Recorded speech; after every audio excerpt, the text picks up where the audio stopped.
Hello everyone, my name is Milton, presenting here with CorpNet.com. Welcome to our March Live. I know that we host these once every other month.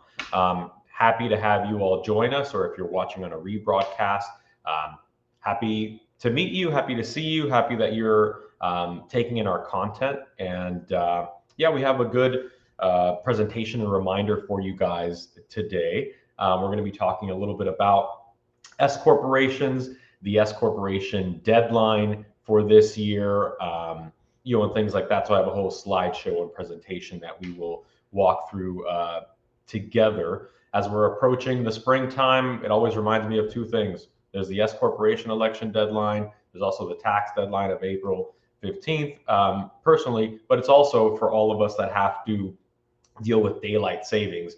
We're going to lose an hour here in this upcoming weekend. So all those things are a reminder to me that all these deadlines are coming up. A little about myself before we get started. I am the VP of Operations here at CorpNet, have been with the company since 2011, lost count. What is that, 12, 13-ish years, going on 13 years this year, I believe. And yeah, I've done almost every job imaginable here at CorpNet, from basic reception work way back when to fulfilling EINs, preparing the 2553 forms that we're going to be talking about today, late elections with the 2553s and things like that, from customer service to then sales to management and now VP of operations. So I've pretty much done it all here at CorpNet. Not my first rodeo with S corporation and deadlines and things like that. So yeah, we'll be chatting a little bit about the deadline coming up, what's an S Corp, how someone can elect for the S corporation, reasonable compensation, some of the hot topics around that. Post the presentation, there will be a Q&A session. So if anyone has any questions, feel free to post them, and the moderators will be bringing those questions up in front of me near the end of the presentation. So yeah, feel free during the presentation, after the presentation, if you have questions, or even post if you're seeing this on a rebroadcast and you have questions for us. Feel free to visit our website, corpnet.com, or reach us via phone, 888-449-2638. Again, 888-449-2638. Okay, all right, we will get started, and let me just share my screen. 1 second.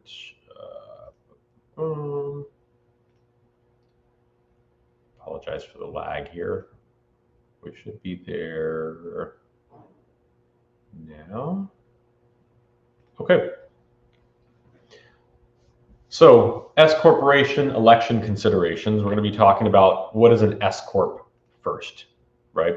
A lot of times when I'm talking to end consumers, not really partners such as yourself and accountants, but end consumers, they're always coming in looking like, I want to form an S corp, I want to form an S corp. And while the S corporation tax election is something that they're seeking, one of the things that we have to walk them back into is, hey, before you set up or form an S corp, because you don't really form one, you have to go set up the entity itself first. So the first highlight of today is just a reminder that an S corporation is not a business entity. It's a special tax election that one does via the IRS. The inception of the entity itself being registered with the Secretary of State is important as the piece number one, and you would form as an LLC or as a corporation, or making the distinction between S corporations as a C corporation with the Secretary of State. There then is a form that you fill out post the articles of organization or incorporation get done with the state. Once you get the EIN, then and only then can someone go apply for the S corporation tax election via form 2553, which we've put in parentheses there. Business owners must decide whether the company will be forming as an LLC or a corporation before making the special election. And then the IRS does have eligibility requirements as to shareholders and class of stock and things like that we will be looking at later in the presentation, but something to consider when trying to apply for that special tax election. So let's talk a little bit about the S corporation treatment for regular corporations. So a regular corporation or a C Corp uh, has its own tax filing. So as a C corporation, the corporation itself has to file taxes, and then the individuals, whether they take distributions or income via like a W-2 payroll and things like that, you would get taxed on that as well. So there's this topic with dividends and things that the distributions that the owners pay themselves of being double taxed. And so with an S corporation, one is looking to avoid that double taxation by having a corporation taxed as an S Corp. The profits and losses of the S corporation or the tax election of the S corporation flow through to the shareholder's personal tax return. And then the corporation itself as an S corp doesn't pay income tax just like a C corp does. Like the entity itself as a C corporation would be paying its tax separately from the owners. Here with an S corp, it all flows through. So again, just a reminder of those highlights. When does it make sense for someone that started a corporation to elect an S corporation treatment? And then what differs it from an LLC is what we will be looking at in some of these bullet points. A client who is paid dividends and wants to avoid corporate tax and individual tax on dividends would be a good candidate to take their corporation and make an election for an S corporation, again, avoiding that double taxation. When does an S corp make sense? Also, you have to take a look into the eligibility requirements of having an S corporation. So if clients have common stock and preferred stock, probably not good candidates eligible to elect for an S corporation tax election, just because the S corporation rules say that there can only be one class of stock. So something to take into consideration there. Looking at a corporation versus an LLC as far as the entity setup. If your client has a business with high liability, a corporate formation, generally speaking, is a better idea due to higher legal protection. And this is something that we always discuss with clients. And although CorpNet's not a law firm, so we can't give legal advice, just the factual nature that corporations have been alive longer than LLCs, and there's more case law around corporations. There's more certainty around some of the laws on corporations.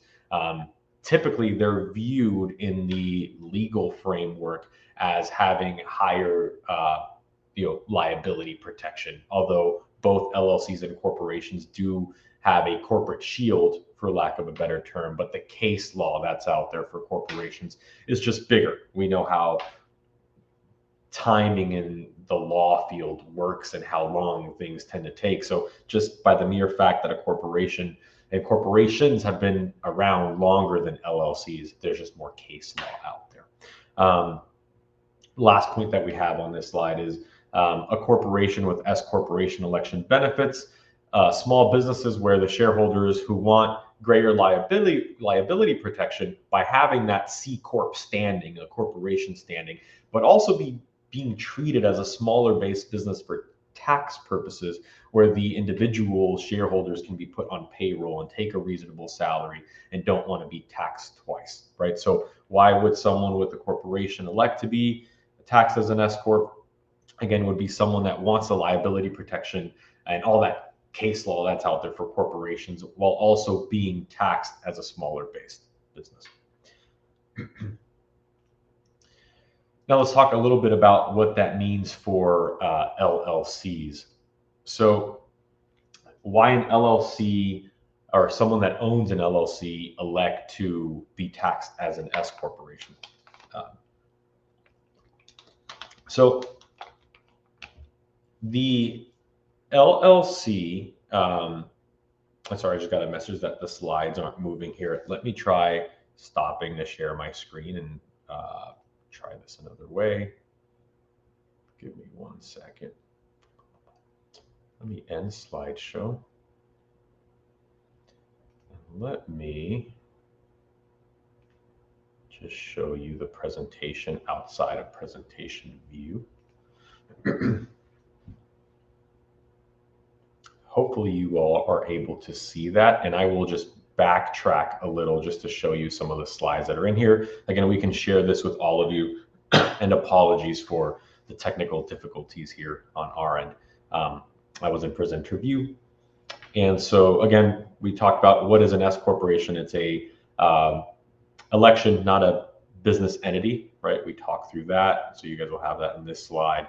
We talked about some of the highlights for the tax treatment for corporations. So that will be here in this section. When an S Corp makes sense for a C corporation based client as an election. And then we're here talking about LLCs and the tax treatment highlights and when it makes sense for someone with an LLC to be taxed as an S Corp. So I'm hoping that you guys can see the slides now as I can see them in the channel here. So again, when it makes sense for an LLC and why someone would elect for S Corp. So it eliminates self-employment tax at a shareholder distribution or dividends level, right? So, for example, someone that has a business that's generating, $90,000, in profit within an LLC will have to pay self-employment tax on the entire 90,000 or 100,000, the example, right? Where someone that can pay themselves or afford to pay themselves like a reasonable salary based on the profits or the revenues of the business, can then limit the self-employment tax on the dividends. And I'll talk later about a 60-40 model. There is like this, I don't want to call it a myth, but there's like this unwritten rule that people try to abide by when talking about distributions, dividends versus payroll. And it lends as a good example as to how it will save on taxes. But it's not the end all be all rule, and it's definitely not an IRS rule to follow. It's just an example for our purposes.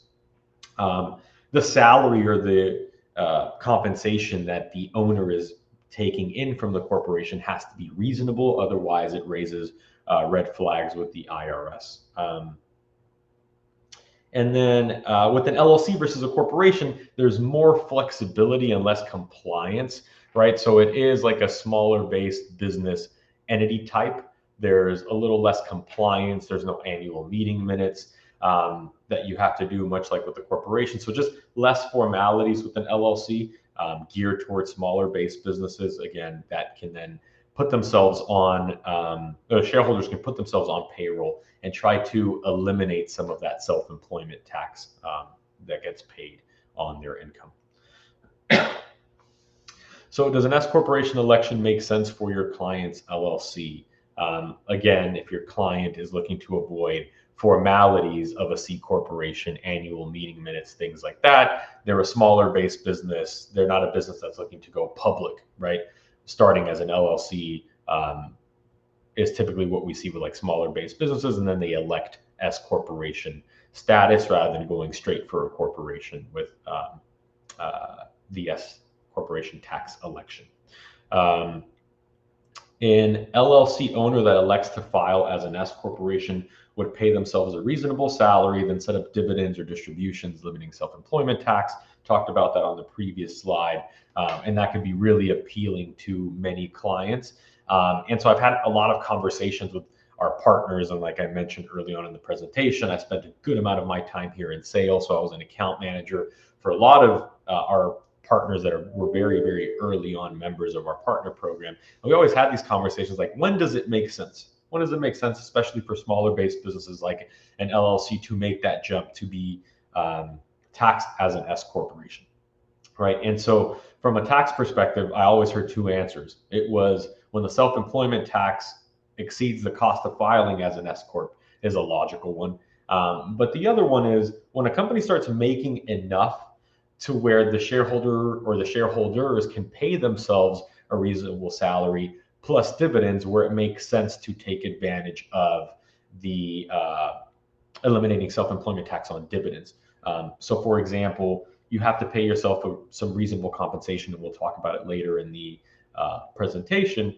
So if you, from the jump, are an LLC taxed as an S Corp, you're saying like, hey, I'm an owner operator. The shareholder then needs to be paid via W-2 payroll and a reasonable salary. But if the company's not making enough money to then pay a reasonable salary and then pay off some dividends, it's all self-employment tax anyway, sort of thing, right? So that's where these two marry together, is from a tax perspective. When does the self-employment tax exceed the cost of filing as an S Corp? When can the company make the split where I can pay myself a reasonable salary, pay myself or release some distributions and dividends to myself as a shareholder without raising red flags to the IRS and take advantage of this tax election?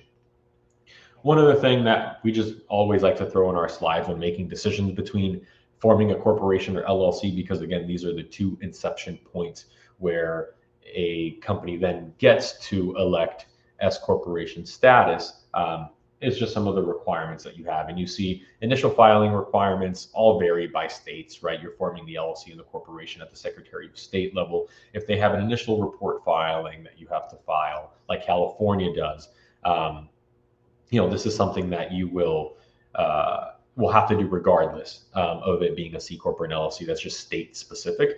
However, ongoing annual compliance requirements, seemingly are the same. It's by state. Do they have an annual report that they have to fulfill in the state? That's more of a state by state process. But the one thing that you'll see is those annual director shareholder meetings that you have to keep as a corporation are not required for an LLC entity type. So we would leave this up here on the screen on the PowerPoint for you all to take a look at and consume. And if you have any questions, you'll let us know. S corporation at the state level. So I get this question a lot. I used to when I was in sales, at least, is, hey, is my S corporation federal election automatically rolled in to my state taxes and things that, will my state acknowledge me as an S corporation? And so, again, CorpNet is not a accounting firm, so we can't give tax financial advice and things like that. However, I can say that the S corporation election benefits and how the states recognize them are on a state by state basis. We do have some information for you all. Like, most states will recognize your federal election with the IRS. However, there are certain steps that you have to follow in certain states. For example, in New Jersey, one must file not only the federal election in the 2553 with the IRS, we then have to file a New Jersey form called the CBT-2553. Similarly, in New York, not only do you have to have your federal election done, or at least have submitted your 2553 with the IRS, you then have to file a form called the CT6, which is like, they look almost entirely the same as the 2553 form, but you can't use that same form. You have to file these specific forms with these specific states, letting them know that, hey, I've already got and received my S corporation status from the IRS. Now I have to go do that at the state level, and much more. There are some states that don't require a specific form, but they may require an uploading or a sending of the election letter from the IRS. So again, all the states have different rules and things that you follow. I'd recommend either talking to us and one of our account managers, or looking up the different jurisdictions, because it's not just states. I know the slides say states. So for example, and without trying to confuse anyone, let's say you were in New York City, I believe is one of the jurisdictions, right? So you file the 2553 with the IRS.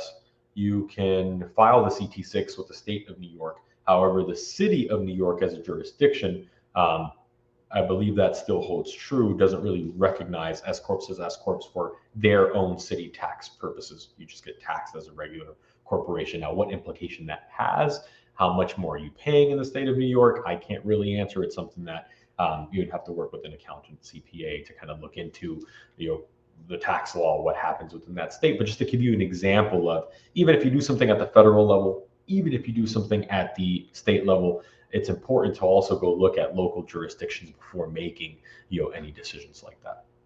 How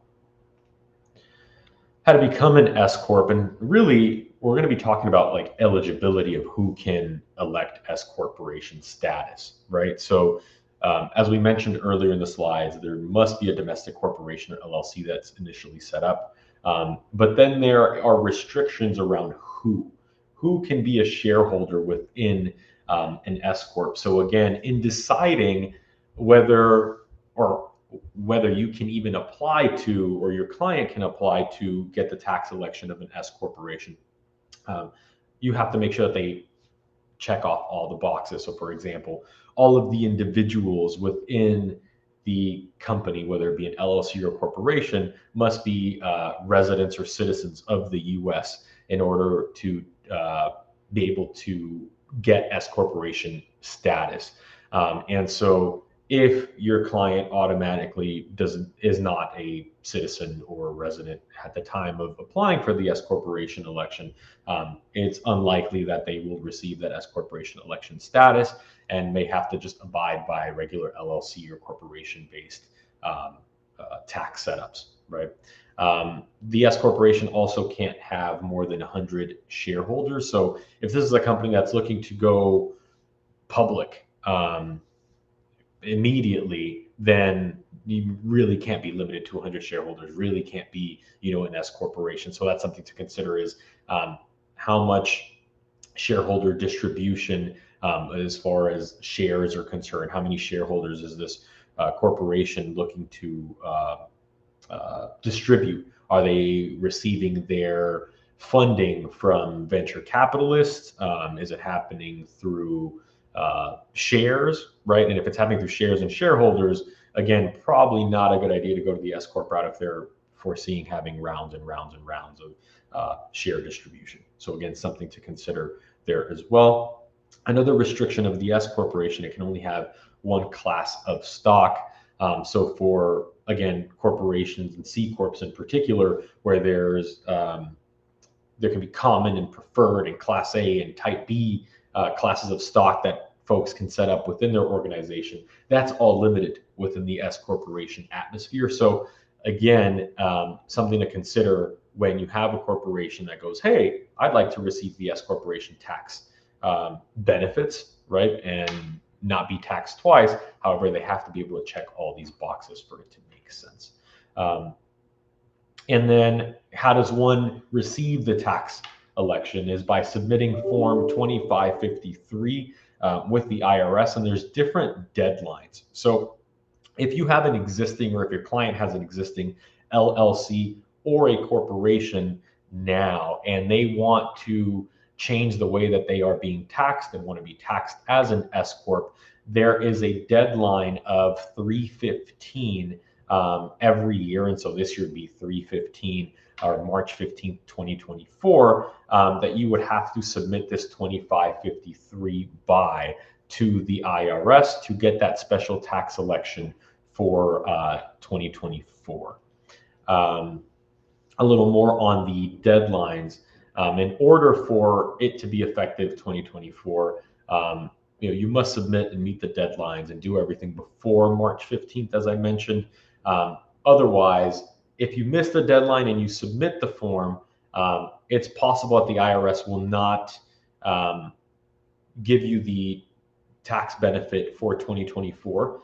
They might roll you into, or your clients into, a start date of being taxed as an S Corp, January 1, 2025 for that calendar year. Now, I will say that the IRS does allow for late elections. It's just not a surefire thing that you're going to receive the relief for that late election, and that they will give you that tax benefit for this calendar year. So that's why the deadline is important, is as long as you meet all of the requirements and you're submitting on time, you'll receive your letter more likely than not that the tax benefit or the S Corporation election is active for this calendar year.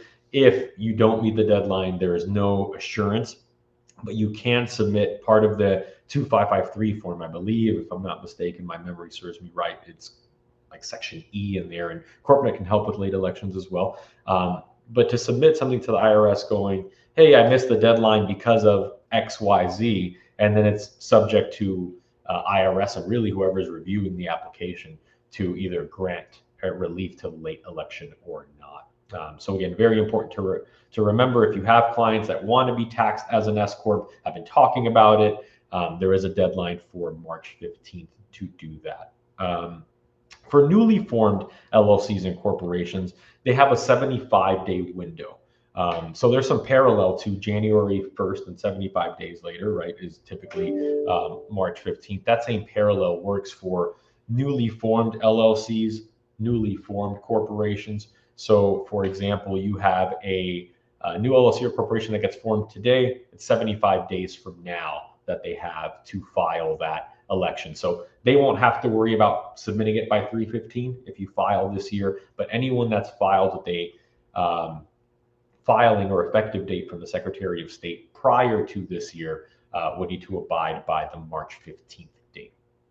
Okay, and we're running out of time, so let me just get to reasonable compensation. I talked a little bit about this, but this is a hot topic as far as S corporations are concerned and when it makes sense to be an S Corp. Remember what I was talking about, the timing, when does it make sense, right? And typically when the company can afford to pay a user a reasonable salary and then dish out some dividends, right? It makes sense to be an S corporation because you can take advantage of limiting that self-employment tax on the income individually.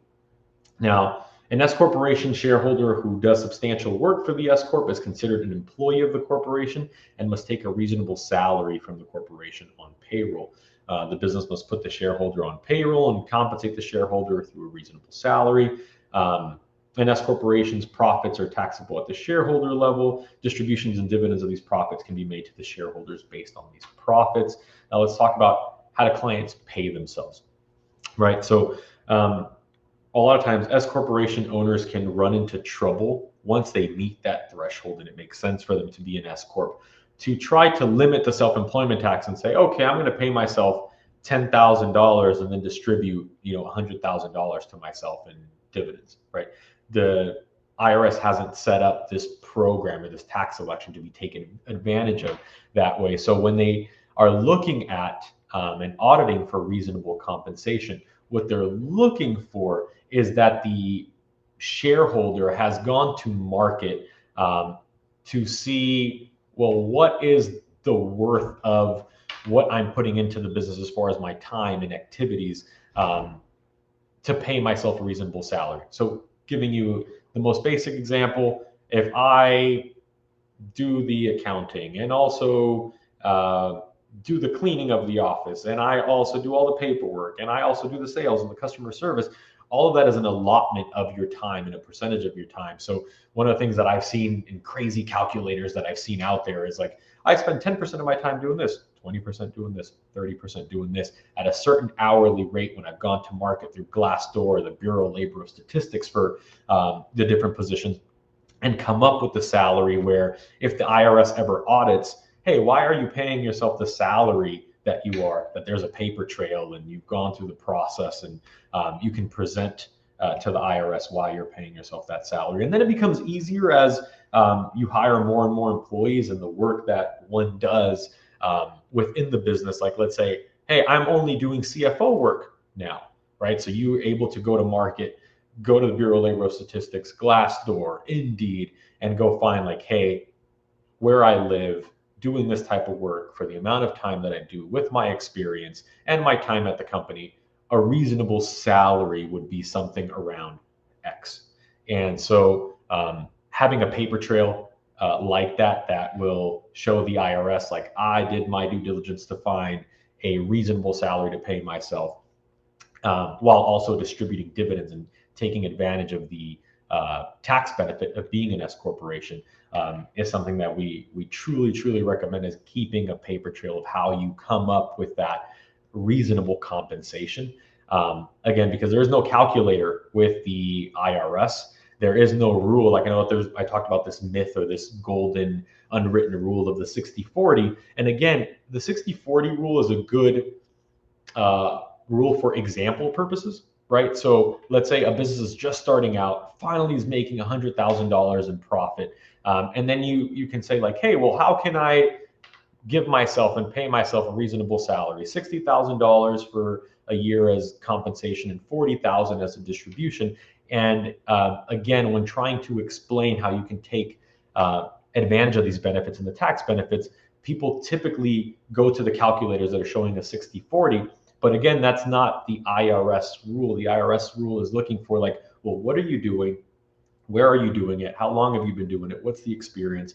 And putting that all together and keeping a paper trail. So again, not saying that 60/40 rule is not a good rule to take a look at or use as an example for a growing business of, what should be compensation, what should be distribution. But again, as the company grows, then that no longer becomes like a true formula to go after. And again, it's not IRS material, right? It's just something that people have formulated and formed, which again, it works out when the company is starting out, it's growing, there's only one shareholder to give as like a target, right?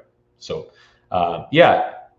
not forgetting that, again, this whole presentation and what we're doing is around S Corps and the deadline of March 15th for all of those folks looking to be taxed, or LLCs and corporations looking to be taxed as S Corps for this calendar year. If there are any other questions on how to elect for S Corporation tax benefits, or if anyone wants to use our services or file any of the forms through us, you can go to corpnet.com. Under Run a Business, there should be an S Corporation election link.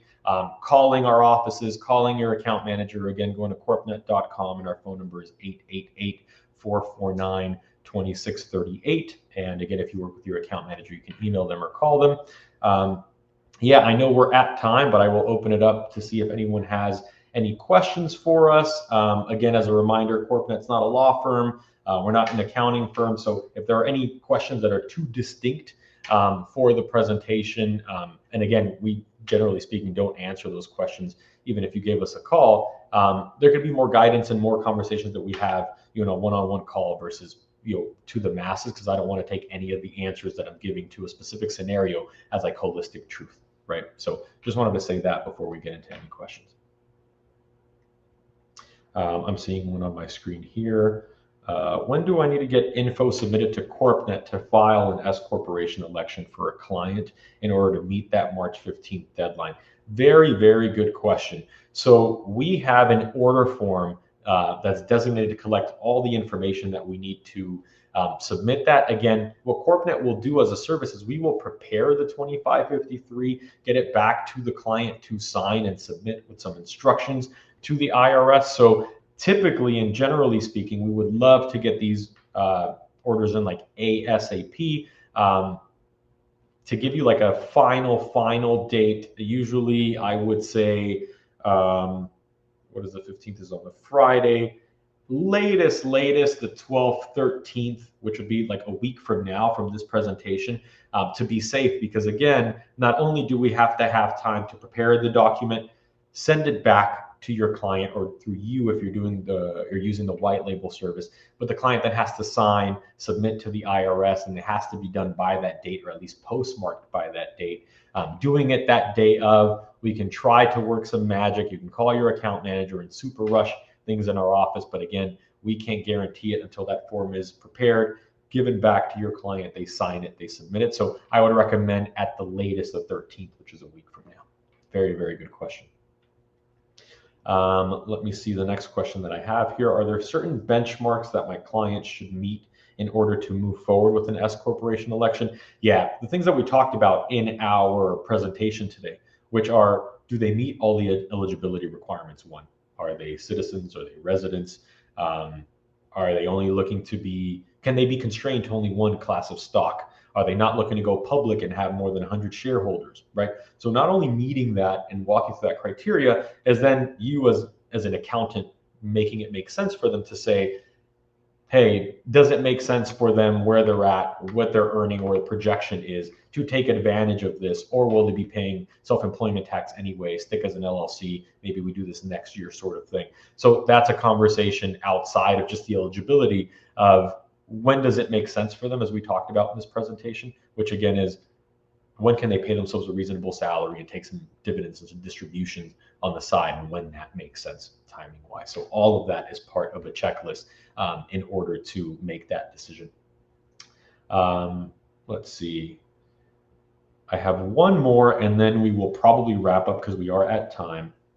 How long does it take to become a CorpNet partner and submit an order? Very, very good question.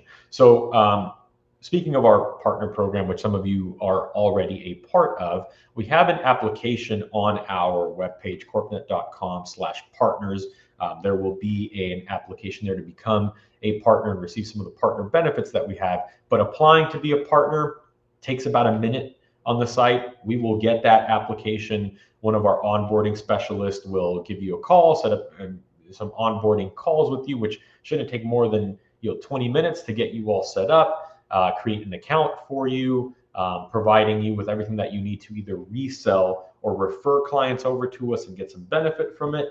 And then, once you're all set up and you've taken a tour of your portal and things like that, you'll either be able to submit an order via our portal, which our order forms on average, you shouldn't be spending more than like 5-10 minutes on, or you can work directly through an account manager. So we can supply you with basic ordering criteria for your clients, what information we're going to need. And so if you want to work directly through an account manager and not use the portal, again, we'll set you up with an account manager. You'll be able to place orders within minutes. Again, we try to make it as easy for you to become a partner, to onboard, and to start placing orders and helping your clients and creating a new revenue stream for yourselves. But very, very good question.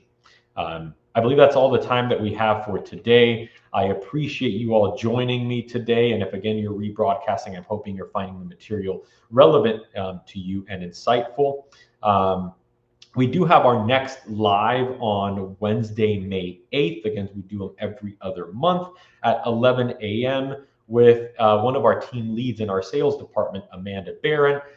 Get excited. Amanda has been in the industry for more than 20 some odd years and knows way more than I do. And so you guys are getting a very, very great presenter for the next one. Don't miss out. She's like a walking encyclopedia. So again, thank you so much for joining us. I appreciate you all being here or watching this. And feel free to reach out if you guys have any other questions. Thank you. See you later.